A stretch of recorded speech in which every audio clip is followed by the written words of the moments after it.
Clowns and dolls have become a staple of modern horror, both in our media like books, television, and movies, and the broader horror mythology and pop culture. If you take a tour of your local Halloween store, you'll see just as many scary clowns and spooky dolls as you'll see the ancient heavyweights of horror like the vampire, the ghost, and the zombie.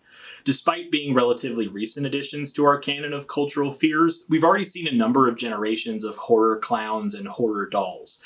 The general trajectory of these generations has been a broad one, and one that I'd argue misses the point of why these archetypes have the power to frighten us in the first place. Before we talk about how clowns and dolls got here, let's take a look at what these other spooky icons have in common and how they ended up in the informal horror canon. It's no coincidence that most of the Halloween and horror icons we're familiar with can be elegantly classified as monsters.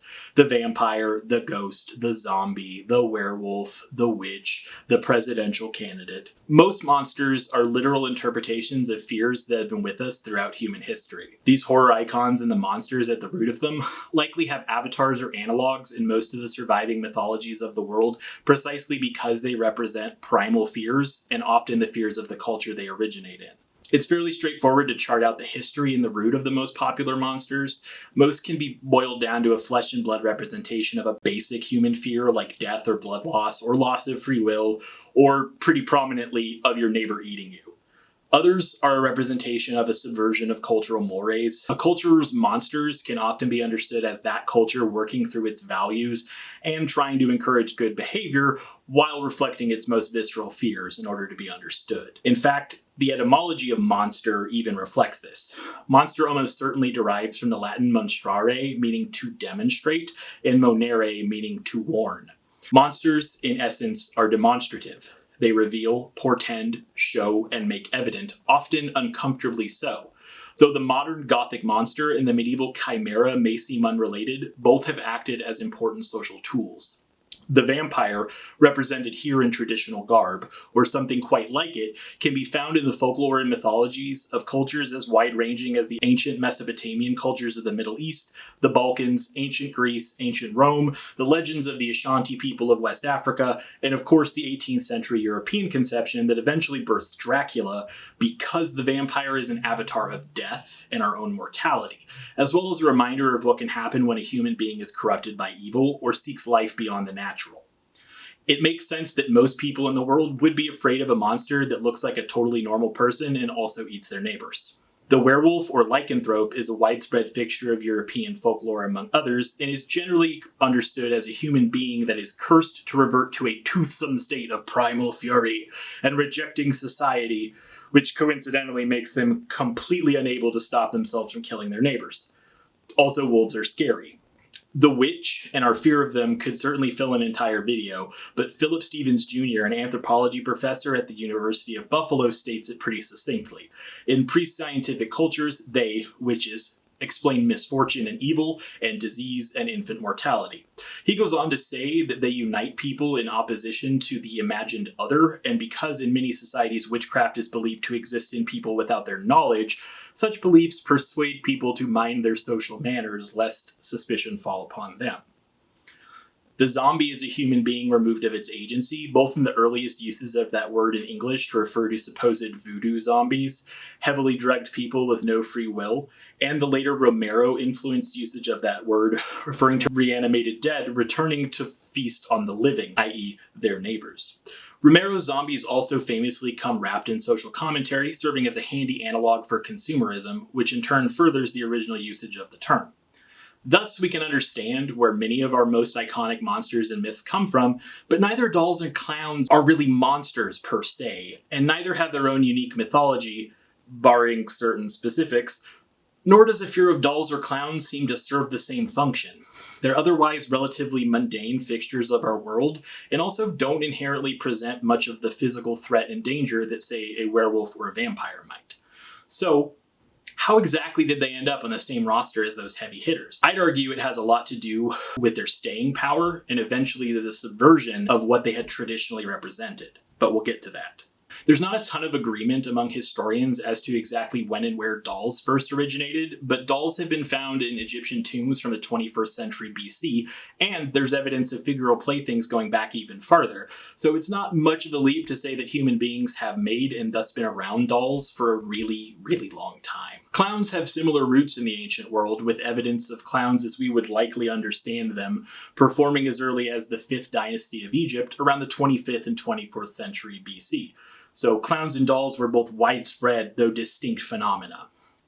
Clowns entertained and poked fun at Chinese emperors, and the Hopi Native Americans had clown-like characters complete with face paint that would interrupt otherwise serious cultural and religious rituals to the entertainment of those assembled. Clowns and dolls, like the monsters, have staying power, and in some ways they have that power because they serve distinct but adjacent cultural purposes. Clowns have often served a cultural critique function, keeping things light with an impish spirit. We can see them as the cultural antecedents of comedy serving that same function. Without clowns being allowed to take the powers that be down a notch, we probably don't end up with things like stand-up comedy, infotainment, or cultural critique YouTube videos. And while clowns have been around for ages, what we're usually referring to when we say clown isn't a court jester or a Native American Pueblo clown, but a circus clown.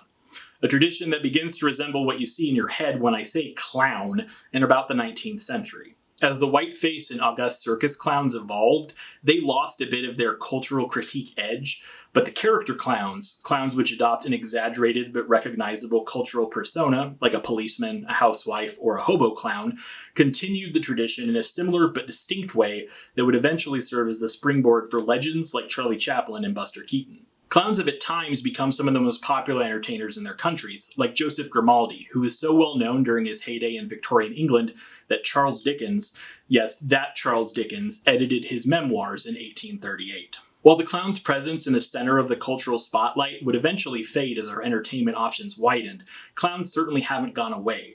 Put a pin in that, we'll come back to it. Dolls have often served a vital, if often unstated, role in human development. In the same way that monsters can be understood to reflect a culture's fears, dolls can often be understood as a reflection of a society's vision of children, both in the ways that we regard the idea of childhood and what parents in society want for their children. According to Patricia Hogan, curator of the Strong National Museum of Play and associate editor of the American Journal of Play, by the end of the 19th century, parents in the West had stopped viewing their children as unfinished adults and had started to view childhood as a period of innocence that should be respected and protected. And this was reflected in dolls' faces becoming more angelic. Hogan also notes that dolls have often served an instructional function. From Smithsonian Magazine. Through the 18th and 19th century, dressing up dolls gave little girls the opportunity to learn to sew or knit. Hogan says girls also used to act out social rituals and interactions with their dolls, not only the classic tea parties, but also more complicated social rituals like funerals as well. In the early 20th century, right around the time that women were increasingly leaving the home and entering the workplace, infant dolls became more popular, inducting girls into a cult of maternal domesticity. In the second half of the 20th century, Barbie and her myriad career and sartorial options provided girls with alternative aspirations, while action figures offered boys a socially acceptable way to play with dolls. So, just like the monsters, clowns and dolls have been around for a very, very long time. And also like the monsters, they've served a social function for most of that time as well. However, unlike the monsters, both clowns and dolls have been held in comparatively high esteem through nearly all of their history, and neither of them entered the world of horror until relatively recently. Quite recently, in fact, when considering that for both clowns and dolls, we're looking at a timeline that stretches all the way back to antiquity and all the way to today. Their cultural cachet makes them ripe for subversion. Horror is often concerned with and born from subversion, just as the monsters warned of subverting the cultural mores of their day. The subversion of cultural fixtures empowers horror creators to make their own myths by juxtaposing the innocent with the subversive, the innocent with the profane. Especially as pop culture and media evolved in the mid to late 20th century and postmodernism reared its head. The reason a murderous doll like Chucky is so evocative is the same central reason why the possessed child Regan from The Exorcist is such an indelible icon of horror. The simplicity, ubiquity, and innocence involved is fertile ground for horrific subversion. A clown is a children's entertainer, ostensibly wholesome and with a long history of cultural meaning. A doll is a children's plaything, an innocent symbol of childhood, equally imbued with meaning and twice as ubiquitous. Both were tailor-made to be subverted, and subverted they were. If you go hunting, you will find antecedents of the creepy doll and killer clown pop up sporadically throughout history. The famous opera Pagliacci from the late 1800s features a killer clown, as does Edgar Allan Poe's Hop Frog, and of course if we fast forward a little to the 1940s, we see the Joker. Horror fiction has also seen creepy dolls, killer dolls, and dolls that drive people mad for just about as long. But they were sporadic subversions, and not ones that massively reshaped the public consciousness. For that, we have to fast forward a little. These early subversions do, however, reflect a more innate unease in our relationship with clowns and dolls, and it's one that can be elegantly described as the uncanny valley. The uncanny valley is a concept in aesthetics first introduced by the robotics professor Masahiro Mori in 1970. Mori's hypothesis states that as the appearance of a robot or automaton becomes more human, the average observer's emotional responses become more and more positive and empathetic, up until the point where the simulacrum is close but off. And suddenly that response, instead of being empathetic, turns to strong revulsion. As a robot's appearance becomes less distinguishable from a human being, becoming more realistic and exiting the uncanny valley, the response becomes positive again and our empathy once again approaches human-to-human levels. The uncanny valley is that middle section where something is both human enough to encourage empathy, but also inhuman enough to make us uncomfortable and put us on edge. Since then, this concept has spread like wildfire, and there's a good chance you're already familiar with it. We can see how this response might influence our relationship to clowns and dolls, both of which operate in the human but not area. Put simply, the uncanny valley is the familiar rendered unfamiliar. And through this, we experience a difficult to articulate sense of discomfort and fear. This shares a great deal in common with the subversions of cultural expectations we see so often in horror, and as such, it's only natural that the two would eventually converge. Dolls got creepy a little earlier than clowns did in pop culture.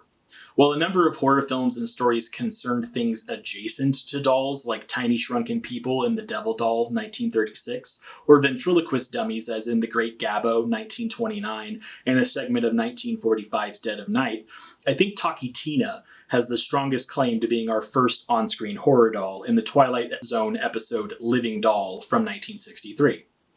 For clowns to get properly creepy, we have to wait a little longer until the halcyon days of the 1980s.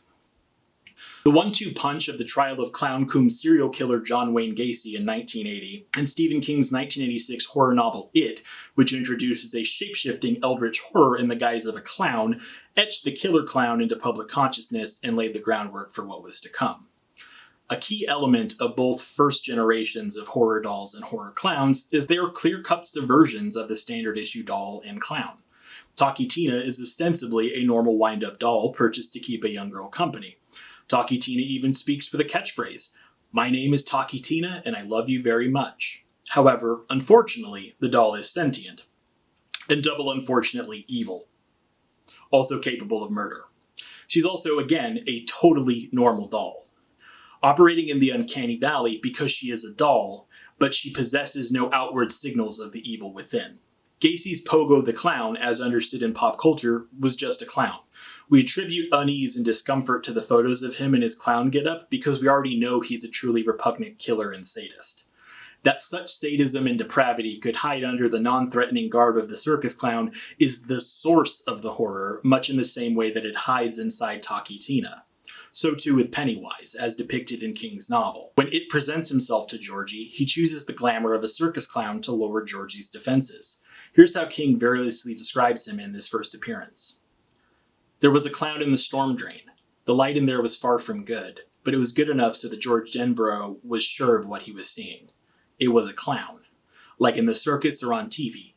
In fact, he looked like a cross between Bozo and Clarabelle, who talked by honking his, or was it her, George was never really sure of the gender, horn on Howdy Doody Saturday mornings. Buffalo Bob was just about the only one who could understand Clarabelle, and that always cracked George up. The face of the clown in the storm drain was white. There was funny tufts of red hair on either side of his bald head, and there was a big clown smile painted over his mouth. If George had been inhabiting a later year, he would surely have thought of Ronald McDonald before Bozo or Clarabelle. "Want your boat, Georgie?" Pennywise asked. "I only repeat myself because you really do not seem that eager." He held it up, smiling. He was wearing a baggy silk suit with great big orange buttons. A bright tie, electric blue, flopped down his front, and on his hands were big white gloves, like the kind Mickey Mouse and Donald Duck always wore. And George saw the clown's face change. What he saw then was terrible enough to make his worst imaginings of the thing in the cellar look like sweet dreams. What he saw destroyed his sanity in one clawing stroke. So, Pennywise, like Talking Tina, first shows up as an otherwise innocuous entity. Seeing a clown in a storm drain would throw an adult, and it does so for the audience. However, for a child, it's unusual, but not necessarily inherently sinister. Tina and Pennywise can lure us in because of our pre-existing relationships with the concepts of clowns and dolls. And then once they've got your guard down, boom, it's murder time. Its MO changes throughout the novel, as it literally feeds on fear, and generating that fear isn't quite the same for everyone. With Georgie, however, and in the guys he's most classically associated with due to subsequent adaptations, he puts on a friendly face, and it makes the terror of the transformation and the subsequent child murder that much more impactful. So if Talkie Tina and Pennywise represent our starting point, let's take a look at where we are today. The most famous murder doll of the 21st century has to be Annabelle from the Conjuring series. Note how no one in their right mind would purchase this doll for their child unless their secret desire was to scare the ever-loving shit out of their kid and scar them for life. No kid wants to take this doll home unless they're one of those weird kids that's about to begin an Invader Sim phase. For the Pennywise comparison, we don't have to reach very far. The Pennywise from Andy Muschietti's 2017 adaptation of It has what I'll go ahead and coin here as the Jack Nicholson problem. Which is to say that he's sinister from frame one, and therefore there's no real shock for anyone involved in the subversion that should be the heart of the moment. You can imagine the Tim Curry Pennywise from the miniseries making balloon animals at a carnival. The same cannot be said of Bill Skarsgård's version from 2017, unless that carnival was at Universal Halloween Horror Nights. You can imagine a child wanting to take Talkie Tina home, or for that matter, the real Annabelle. But it strains our suspension of disbelief to imagine a child loving the cinematic Annabelle. These more modern versions trade the subtlety of the originals for heightened creepiness, and the problem is widespread. A kid might want to take a good guy doll like Chucky home, the filmic equivalent of the My Buddy dolls from 1985, but over time the 90s dragged him through the junkyard outside of Rob Zombie's house and he came out looking like this. Scarier, certainly, but creepy no more. To my mind, the power of dolls and clowns in horror is demolished once we start looking at intentionally scary versions of dolls and clowns, as the power of subversion at the heart of the horror doll and horror clown is lost, and so too is the discomfort that we gain when we enter the uncanny valley. The problem is exacerbated by the simple fact that clowns and to an extent dolls have been considerably diminished in the public spotlight. Around the same time that large numbers of creepy clowns started popping up in pop culture, their ancient and storied focus in our society began to wane significantly. Circuses have decreased in popularity over the years due to a number of factors. Clowns on television have nearly vanished, with Bozo and Clarabelle becoming little more than footnotes in the remembrances of the elderly. McDonald's has significantly scaled back the Ronald McDonald character as well. The clowns of pop culture now are either inherently scary or otherwise subversive. The Joker, the Insane Clown Posse, Sweet Tooth Violator, Krusty the Clown, Captain Spaulding. Dolls have never left, and likely never will, but certainly the kinds of dolls most often featured in a horror context have almost completely fallen by the wayside. Children still play with action figures, with American Girl dolls, Barbies, but the glass-eyed Victorian doll, whose eyes follow you around the room, is now almost solely the domain of elderly collectors in the horror story. According to Dr. Martin Anthony, a psychology professor from Ryerson University, you don't really see clowns in those kinds of fun, safe contexts anymore. You see them in movies, and they're scary. Kids are not exposed in that kind of safe, fun context as much as they used to be, and the images in the media, the negative images, are still there. As a result, these dark caricatures have more or less become the default setting, rendering the subversion at the heart of their power null and replaced with a much simpler and much less interesting type of fear. You're scared of Art the Clown because he's clearly insane, covered in blood, and holding a knife, not because there's any psychological subversion going on. You're scared of Annabelle because she's quite clearly evil, not because something so innocuous could be hiding something evil underneath. The uncanny valley left behind, the subversion rendered toothless without a proper reference point, and all you're left with is a gaudy Halloween store prop. And there's a creepy doll that always